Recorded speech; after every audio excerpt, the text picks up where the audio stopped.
Spring football is here for Texas Tech, and here are the 5 player/positions you should be watching and monitoring going into the 2023 season for Texas Tech football. Hey, how's it going, everybody? I am RC Maxfield here for the Back to 12 podcast channel. In today's video, that's what we're going to talk about. The 5 positions I am watching for most going into spring football, just a week into it right now, and then into the 2023 season. There will be some players involved as well, but I want to hear from you guys. Which player/position are you most looking at going into 2023 for Texas Tech football? I think there's a large number of people that are going to say the offensive line. We'll talk about that, but I think there's a few other positions that need attention as well. But let's start off with the first one, and let's just get the easy one out of the way, right? It's the offensive line. Last year, Texas Tech struggled a little bit. They found some solid pieces, though, in Monroe Mills, Dennis Wilburn as well. But now they get to add 2 more pieces from Western Kentucky. Cole Spencer was supposed to be on that offensive line last year. He had a medical red shirt. He's now going to start at left guard, according to Joey McGuire. And then you get Rusty Staats as well, another Hilltopper who comes in and will be the starting center for the Red Raiders. And why is this such a big deal? Well, first and foremost, they bring experience. That's something that Texas Tech is desperately needed on that offensive line. And now they get it at the left guard and center positions and really anchor down that offensive line, right? You also have to think about it from the standpoint of this, the continuity aspect between the left guard and the center.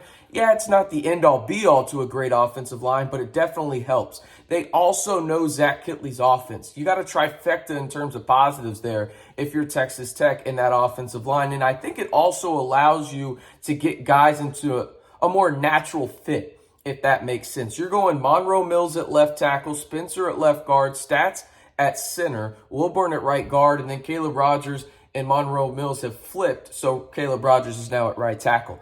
I like that offensive line quite a bit if they can stay healthy. They've got a little bit more depth than Jacoby Jackson as well. But those 2 guys in Rusty Staats and Cole Spencer at the left guard and center positions, respectively, I think are the 2 that I'm watching most because I really think they could benefit this Texas Tech offensive line and take it up a notch and really allow this offense to even be better than it was in 2022. All right, moving on to the defensive side now. It's the star position. And this is kind of that hybrid linebacker/safety position that Texas Tech has. It's Muddy Waters' position from last year. Obviously, Muddy Waters is gone due to running out of eligibility. I didn't know that was possible with this COVID year. It seems like adding an extra COVID year has made guys be in college for damn near 10 years. But Muddy Waters did run out of eligibility. Texas Tech went out to the portal and found a guy in CJ Baskerville from San Diego State who is the projected starter right now at the star position for the Red Raiders. I love this pickup. I talked to multiple guys on the staff who absolutely love this guy. I loved watching his tape because he is a long, rangy safety that can really do it all. He's got length. He's 6'3". He's put on a little bit of weight, has CJ Baskerville since he's been on campus.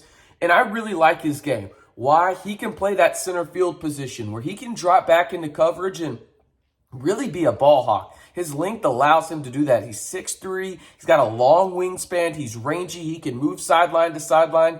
Really like what he can do with his hips in terms of changing direction as well, but also how he can read the run game. It is vital in this star position because, as I mentioned, it is a linebacker/safety position. So you're asked to do both, right?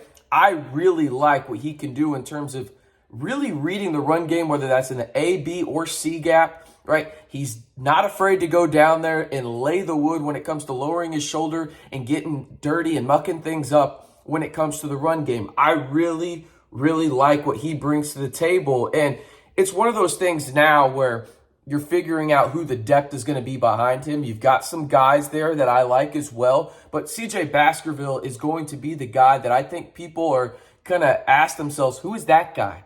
Right? When they first see that first game of the year up in Wyoming, it's CJ Baskerville. He is going to be a vital part of the defense for Texas Tech in 2023. We're going to stay on the defense for a couple more here, and let's move to D-end and edge rushers, right?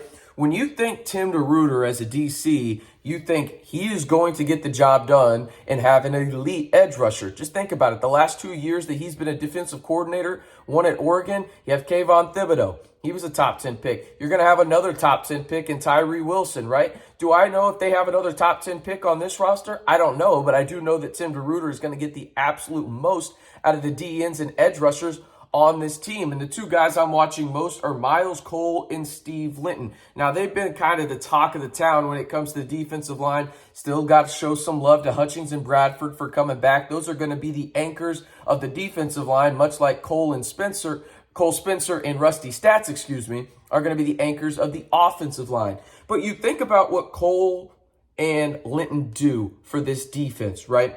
And they kind of have a different skill set, right? Miles Cole is long and rangy. Think about this. He has a longer wingspan than Tyree Wilson, right? Joey McGuire made sure to bring that up in his first presser of the spring. And then Linton is kind of that serious bend speed guy, has some strength, has put on some muscle and some weight since he transferred in from Syracuse, about 20 pounds, according to reports, right? I really like the combo of those guys. Do I think either one can have the production or the impact individually of a Tyree Wilson? I think that's probably too much to ask, right? But those two together can easily make a Tyree Wilson type impact, if not higher, because again, they're putting in the work. They have the skill set. And oh, by the way, they have arguably the best defensive edge rusher coach in the country coaching them up in Tim DeRuyter. All right, let's move on to the last defensive position I want to talk about, and it's the linebacker position. You lose a guy like Kershawn Merriweather, who has been there from the JUCO ranks, came in, made a vital impact. Wasn't the right-away guy, but he really was a true impact guy in terms of the Mike linebacker last year for Texas Tech. Remember the year before, Rico Jeffers was that guy for the Red Raiders. But you move Josiah Pierre to the Mike linebacker position right now, and you're still looking to see if you can get Kosai Eldridge some eligibility. It would not surprise me if Kosai does get eligibility. He is the Mike linebacker. In fact, I would be surprised if he wasn't. But right now, that's still a coin flip. And it's a coin flip for Henry Teeter, too, on the offensive side in terms of getting an extra year of eligibility. They're working through that, right? So you look at what you have at the linebacker position. Obviously, Josiah moves into Mike linebacker. I like that. He can move sideline to sideline. He's a long, rangy guy. And oh, by the way, we know he can get to the quarterback as well and really help in the run game. The guy I'm looking at the most is probably Isaac Smith. And the reason being is go watch the Ole Miss game, and I promise you, you will see Isaac Smith making an impact on virtually every defensive play he's in there. He's long, he's rangy, he's 6'4", and just absolutely just really makes an impact in every part of the game. He can move sideline to sideline, got good hips, has disciplined eyes in terms of knowing what he needs to look at in the run game or the passing game, and really can get downhill and accelerate quickly for a guy his size. I think him and Josiah are a really good combination, but don't count out guys like Ty Canna. I was really high off of him coming out of high school. Really like what he brings. He's just that prototypical linebacker that's just going to go in there and muck things up. And I love having a couple of those dudes on the team, and Ty Canna just screams that to me. Other guys to look at are Matthews, obviously, and then Rodriguez. But those are the three names I'm really looking at: Josiah Pierre, Isaac Smith, and then Ty Canna. I'm really interested to see what they can do in camp and really see what the depth chart looks like going into 2023. All right, the last one, and this is kind of a cop-out one if I'm being honest with you, it's just the pass catchers.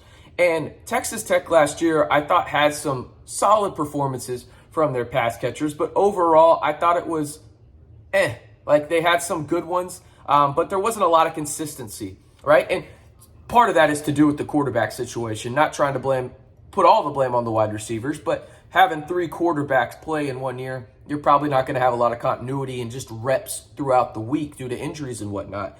But guys I'm looking at include some wide receivers and one specific tight end, right?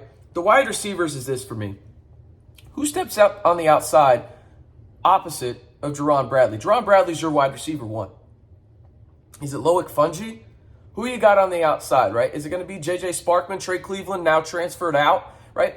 Who are you going to have on the outside opposite step up and be that guy that can take some of that coverage off of Jerron Bradley on the opposite side of the field? You know who you've got in the slot, right? Like, you got Miles Price, you got Dre McCray, and I think those guys will play on the outside, more so Dre McCray as well, just to have that speed factor. But I'm interested to see who steps up outside. If I had to guess, I think it's going to be Loic Fouonji, but I'm interested to watch JJ Sparkman and Loic this spring, hear the developments, and maybe some guys step up on the outside as well for Texas Tech. But that's the one wide receiver position I'm watching. The guy that I'm watching at tight end is Baylor Cupp. Remember, Baylor Cupp is the highest ranked tight end recruit ever.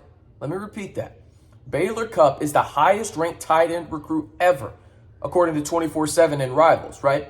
Now, he went to A&M, had some injuries, came last year to Texas Tech, had a solid season, right? Battled through some things, had a couple of good TD catches. Ones that come to mind was that one up in Ames that was really pivotal for the Red Raiders, right?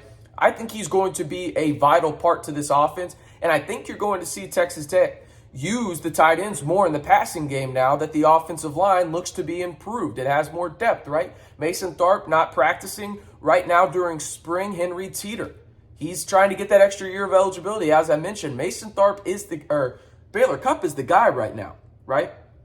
I want to see how he can take advantage of that, how they're using him in spring, because I really do think he can be a true impact guy for the Red Raiders, not only as an extra blocker on the outside for the offensive line, but that safety valve for Tyler Shuck, and a guy that can really space the field and help Jerron Bradley, Dre McCray, and other wide receivers for Texas Tech, and really be an impactful guy for the Red Raiders in 2023. All right, did I miss any of the players or the position groups that you're trying to monitor going into spring? Right now, you're a week into spring, or the positions you're monitoring really up until kickoff, up in Laramie, Wyoming for the Red Raiders up in 23. Let me know down in the comments below. I am RC Maxfield, reminding you, if you want to be part of the fastest growing Texas Tech community here on YouTube, hit that subscribe button to stay in the know on Texas Tech athletics all year long, right here on your one-stop shop for everything Texas Tech. Of course, I'm talking about the Back to 12 podcast channel.